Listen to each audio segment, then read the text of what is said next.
Bonjour à vous. Aujourd'hui, je vous propose de découvrir Raphaël. Bonjour Raphaël. Bonjour.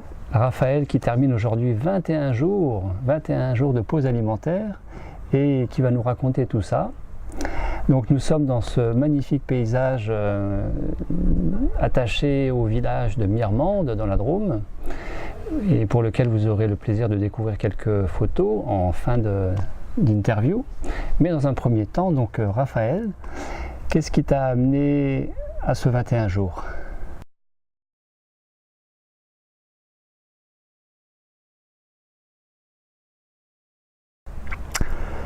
Pourquoi ce 21 jours ? Quelle drôle d'idée. Ouais. Écoute, c'est un appel du cœur. Et pour moi, ça avait commencé quand j'avais vu le film au cinéma Lumière. C'était en Allemagne. Film Lumière. Voilà. Donc il y a quelques années. C'était en 2010, ouais. Au tout début de sa sortie. Je l'avais vu en allemand quand c'était sorti, c'était dans les salles de cinéma. Il y a un ami qui dit il faut que tu ailles voir ça. C'était assez. Ça m'avait parlé, j'étais même allé le voir 2 fois avec une autre amie. C'est vrai que ça avait eu un certain succès, et en tout cas plus en Autriche, en Allemagne, encore qu'en France. Bah, c'est un Autrichien qui l'a fait. Donc voilà, un Autrichien, un Stourbien. Alors moi j'avais bien aimé l'idée, après ça j'avais commandé des livres de Jasmine, tout ça, et puis j'ai laissé tomber parce qu'il n'y avait rien de pratique pour moi, il n'y avait rien de substantiel. Ouais, où est-ce que je vais commencer, qu'est-ce que je vais faire? Donc j'ai laissé. C'était en décembre dernier, donc décembre 2016, que je donnais un stage avec ma compagne de musique et danse, énergie, célébration. C'était 11 décembre et juste après ça commençait. Et donc il y avait un stage avec un accompagnant pranique et de 3 jours, et pourtant j'étais en train de déménager et j'avais très envie d'y aller. Et donc dans ce stage il y avait aussi des participants, donc des participantes qui avaient vécu des pauses alimentaires, et donc moi ça m'a parlé de voir des gens concrets, pas juste des films ou des livres. Ouais. Voilà. Et après je me suis mis à rechercher un petit peu ce qui se passe sur internet, sur YouTube, et j'ai vu plein de vidéos de Gabriel Lescois et donc au-delà de films, de vidéos, de documentaires, de livres, c'était surtout un appel de l'intérieur. C'était ça, c'était vraiment un appel du cœur.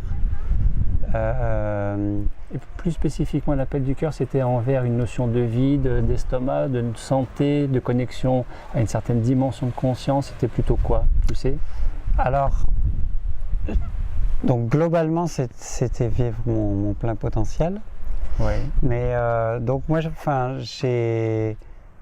quand j'ai vu ta vidéo sur la préparation à un stage, voilà, et que j'ai commencé à vouloir mettre en pratique, c'est là que je n'étais pas conscient, mais je me suis rendu compte que c'était difficile, que j'avais des attachements et que j'utilisais la nourriture solide pour compenser mes émotions, pour pas ressentir. Tu en as fait aussi partie de ceux et celles, et finalement quasi à peu près tout le monde à un moment donné dans sa vie, un peu ou beaucoup, d'avoir recours à la nourriture conventionnelle pour... Voilà, sauf que jusqu'à ce moment-là, j'en étais pas vraiment conscient. Voilà.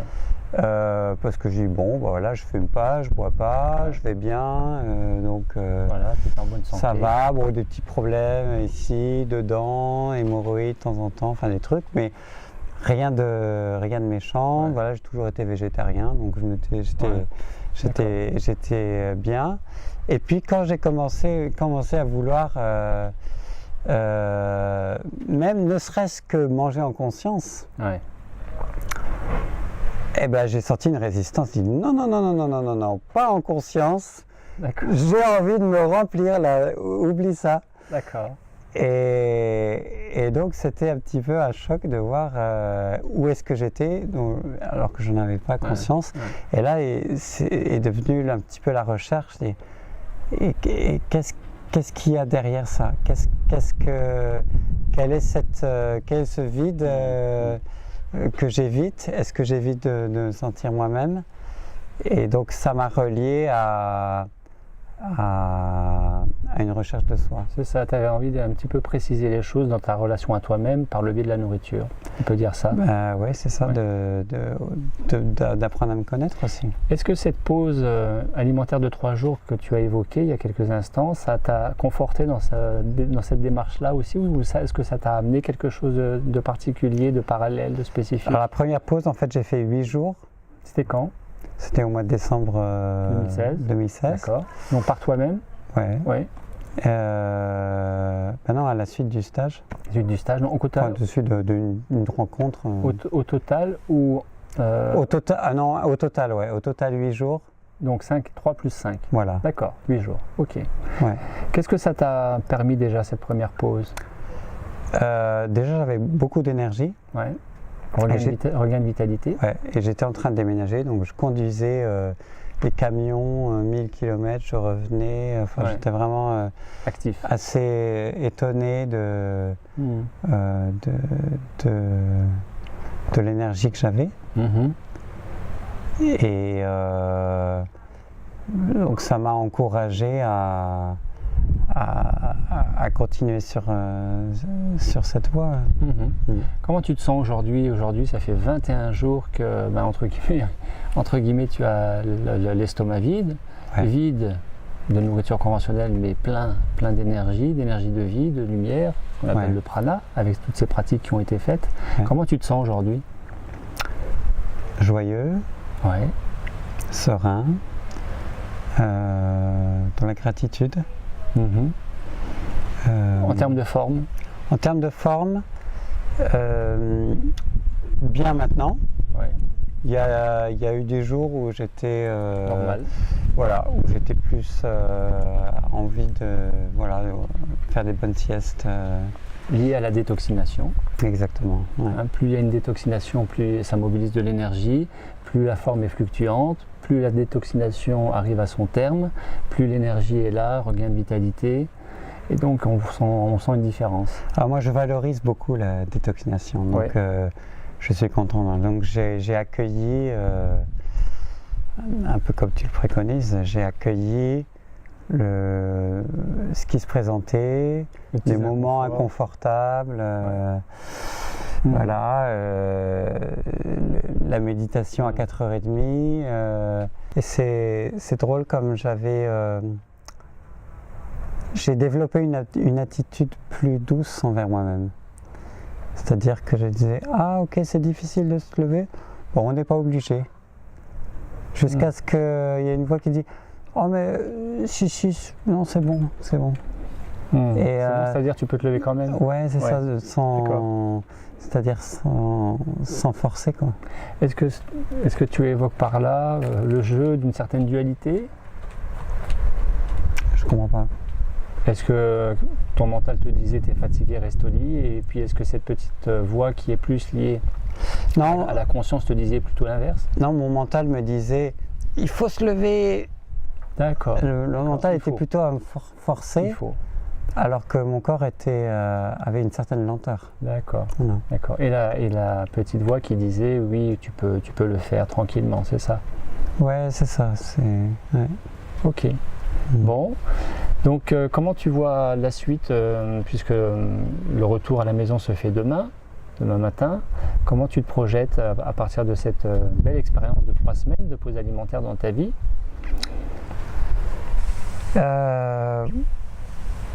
De cultiver la douceur. La douceur avec moi-même. D'être...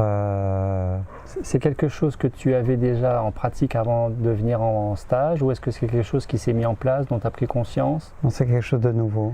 Nouveau, d'accord. Parce que dans ce stage qu'on a fait ensemble, j'ai connecté avec mon enfant intérieur. J'ai connecté avec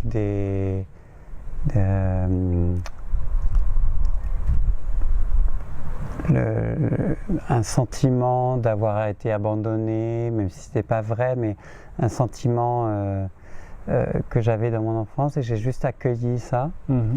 Et ça m'a donné une connexion avec moi-même, une certaine douceur.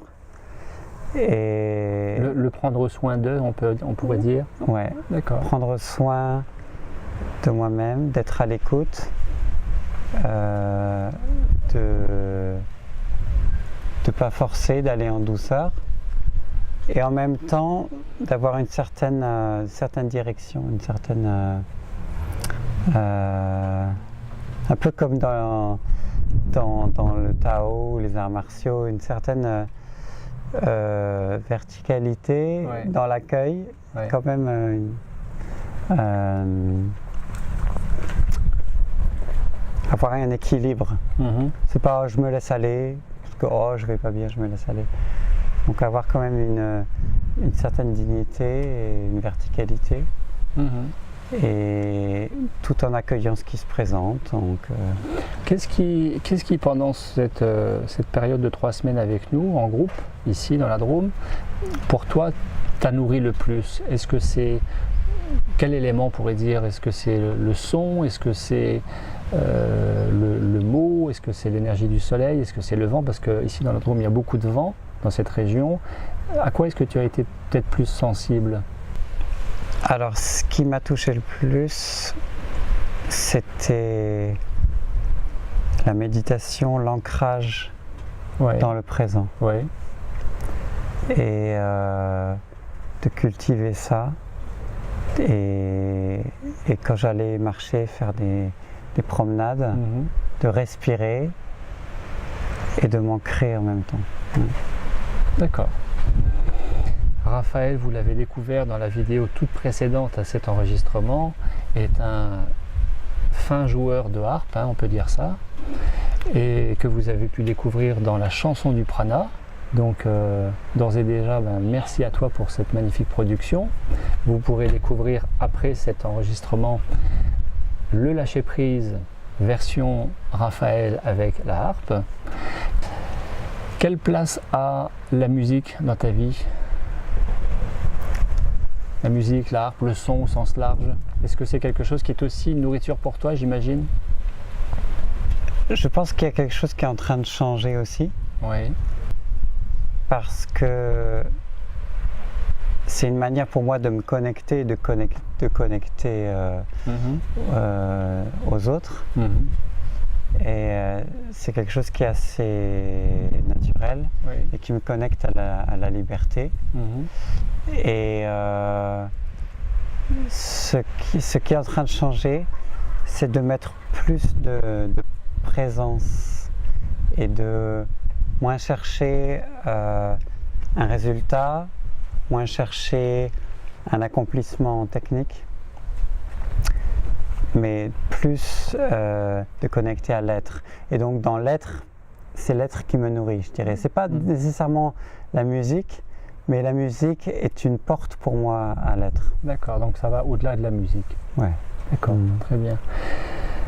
Est-ce que dans ton 21 jours, il y a eu des événements marquants, majeurs, des faits significatifs, je ne sais pas, exemple des synchronicités, des rêves, des connexions, des rencontres, des choses particulières dont tu pourrais te souvenir, là, qui t'auraient envie d'évoquer? J'ai eu une journée intéressante où j'ai senti une partie de moi qui avait envie de manger, des pois chiches, des pommes de terre, de certaines choses. Et j'ai accueilli ça et j'ai laissé visualiser ça, et ça durait. C'était aussi un petit peu une voix rebelle en moi qui disait « Ah, mais non, mais j'en ai marre, j'ai pas envie. » Et t'as pas envie de? C'est vraiment général. Oui. C'est comme Mais j'ai pas envie de quoi? Non, c'est pas. C'est pas envie de. C'est une énergie de résistance que je connais en moi, qui est quelque chose de l'enfance, que j'ai pas envie d'être forcé, j'ai pas envie. ça ne se rapportait pas nécessairement au présent, D'accord, à la situation. D'où le général. Voilà. Et ça durait une journée où je me suis autorisé à vivre ça. Mhm. Et puis ça s'est dissous. Ça s'est dissous. Alors Raphaël, si je peux me permettre, Raphaël avait, ou a peut-être toujours, on verra dans les semaines, les mois qui vont suivre, mais avait une petite gourmandise bien à lui qui était la pomme de terre. Ouais. Hein? Ouais. Et t'en es où aujourd'hui avec la pomme de terre en fin de stage? Est-ce que c'est toujours présent dans ta tête comme ça l'a été un certain temps? Alors, non, pas ici et maintenant, mais parce que j'ai compris que m'asseoir à table avec papa et maman, avec ce plat de pommes de terre qu'on avait 2 fois par jour quasiment, hein, midi et soir, c'était... j'ai associé ça à l'amour de mes parents qui n'étaient pas nécessairement toujours présents avec moi, qui travaillaient, qui étaient occupés. Et là, on s'asseyait ensemble, on mangeait des pommes de terre. Un substitut affectif. Voilà, un substitut affectif. Et quand on a pris conscience, ça a lâché un petit peu, c'est ça? Pas immédiatement, je me suis autorisé à ressentir, dire voilà, donne-toi cet amour. Et ce qui s'est passé, c'est que je me suis mis à moi-même prendre le rôle de parent, de papa, qui nourrit mon enfant intérieur. Et ça a été un relâchement, dire ah voilà, je m'aime, ou je t'aime, petit enfant. Et là, plus besoin de pommes de terre. Parce qu'en fait, c'est l'amour que cet enfant veut, c'est pas la pomme de terre. Eh oui. Donc cette distinction entre l'objet du désir et le renvoi associatif à pourquoi cet objet-là, avec tel désir qui le nourrit, permet effectivement, c'est une stratégie de prise de conscience et de détachement. Alors c'est drôle parce qu'il y a quelque chose d'autre qui me revient, qui est plus lié à l'amour de mon papa, parce que mon papa, quand j'étais petit, il se frottait du pain grillé avec de l'ail et de l'huile d'olive et des noix. Et moi, j'aimais pas l'ail quand j'étais petit, mais cette association à l'amour de papa, c'était associé à cette mémoire-là. Et j'ai pris conscience qu'en fait, ces mémoires sont derrière ça, quand je les accueille, quand je résiste pas, mais quand j'accueille, eh ben, il y a cet amour, et cet amour, il est là, et je le donne, je le reçois, je le donne à mon enfant intérieur. Alors il y a un petit geste que j'ai à ce moment-là, beaucoup plus facile ma relation avec la nourriture, parce que je vais moins chercher à utiliser cela pour... Au premier degré, identifier. Voilà, pour m'identifier, pour prendre quelque chose de l'extérieur qui de toute façon ne va jamais m'apporter la satisfaction réelle qui est de rayonner d'amour. Pas de regret d'avoir fait cette pause dans ta vie, 21 jours? J'ai beaucoup de reconnaissance. Donc plutôt content alors? Très content. Malgré les quelques inconforts? Écoute, j'ai accueilli l'inconfort. Mais il y a un côté de moi qui aime ça aussi. Qui aime un petit peu la confrontation, qui aime le côté un peu pas facile. C'était un confort plutôt physique, psychologique, émotionnel, c'était plutôt quoi chez toi? Parce que c'est très différent d'une personne à l'autre aussi. Hein. Émotionnel était étonnamment assez facile. C'est facile. Donc, tu veux dire par là qu'on ne se connaît jamais vraiment? Je dis que ça s'est fait dans l'accueil. Quand j'ai connecté par exemple avec la peur, j'ai vu que au niveau de la base du premier chakra, j'avais un blocage qui était la peur.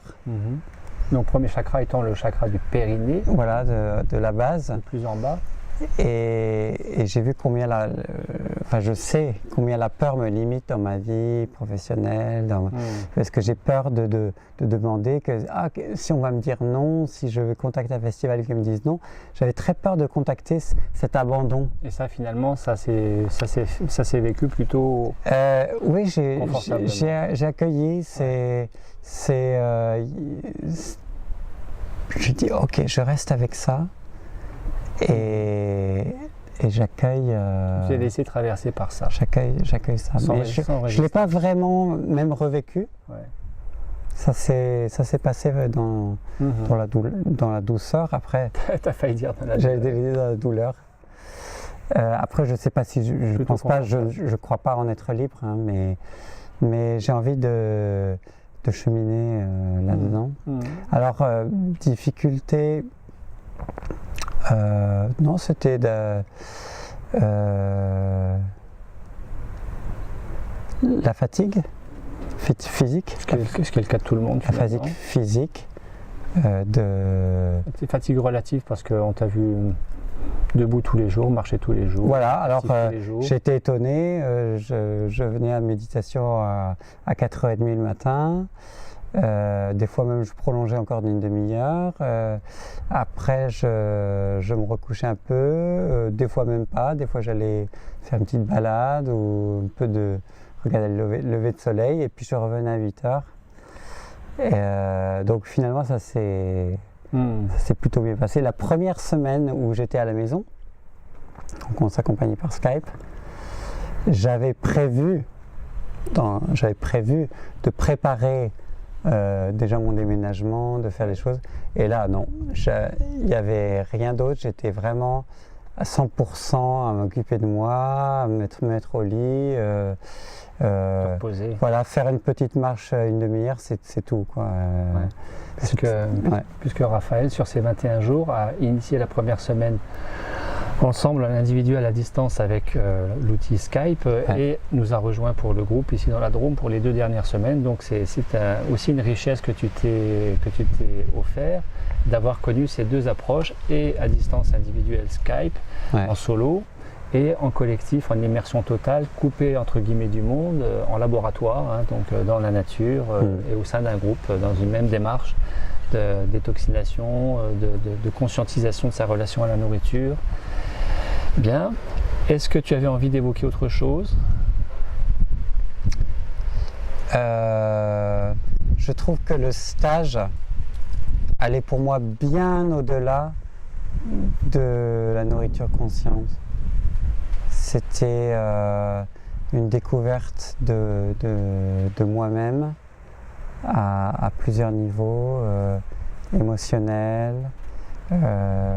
Tu veux dire qu'il n'était pas question que de nourriture non plus? Non, c'est ça, ça allait bien au-delà. Dans une approche de devenir transparent, dans la transparence, c'est le mot qui me vient. Transparence, vouloir dire authenticité peut-être? Transparence à mon être véritable. Donc ça veut dire quoi? Accessible? Ça veut dire quoi, transparence? Ça veut dire authentique, ça veut dire libre. Être l'être véritable. Ça veut dire conscient des schémas qui peuvent rester, qui peuvent être en moi. D'accord. Et puis surtout, moi ce qui m'a vraiment beaucoup touché, c'est la clarification de mon objectif, de ce que je veux réaliser après le stage. Et un peu comme les Indiens font dans leur quête de vision, qui vont aller dans la montagne, jeûner 4 jours. J'avais fait une quête de vision en 2010. Et pour moi, j'ai eu le double effet. J'ai eu cet effet de quête de vision. Je me sens très clair là où je veux aller dans ma vie maintenant. Très bien. Bon, et alors, pour les personnes qui nous regardent, c'est une question rituelle à laquelle personne n'échappe. S'il y avait quelque chose que tu aurais envie de suggérer, pas forcément de conseiller, mais de suggérer aux personnes qui nous regardent, ça pourrait être quoi éventuellement face à la nourriture, face à ce que tu as cheminé avec toi-même, qui pourrait être un petit peu la conclusion? Eh bien, je dirais qu'on fasse un stage ou pas, de se mettre en chemin dans la préparation. Et je trouve que ta vidéo sur la préparation à un stage, qui est pas seulement une préparation à un stage, où tu parles de manger en conscience, de se mettre le plus possible aux légumes crus et cuits, de supprimer 1-2 repas par jour, de faire une pause alimentaire chaque semaine et de s'aligner, d'être présent, de faire une seule chose à la fois, ce qui est difficile pour moi. Pour beaucoup. Voilà. Ça, c'est un cadeau. Parce que en fait, c'est pas une préparation, c'est un art de vivre. Voilà. J'attendais que tu termines ta phrase pour effectivement amener cette précision, c'est que c'est bien plus qu'une préparation, parce que comme tu l'as dit, stage ou pas stage, c'est surtout une hygiène de vie, un art de vivre qui amène de la qualité, avec peut-être manger moins, mais aller aussi moins vite, de manière à être plus présent et conscient avec tout ce qui agit en soi et dans la relation à la nourriture, quoi. Voilà, et puis voilà, être présent, ralentir, méditer, se connecter à soi-même, respirer. Ressentir. Voilà. Bon, Raphaël, merci. Un bon retour demain parmi les tiens. Ouais, j'ai 11 heures de route. Voilà, ben ça va aller. Et je suis rempli d'énergie. Très bien. Et merci à vous et à bientôt. Au revoir. Au revoir.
silently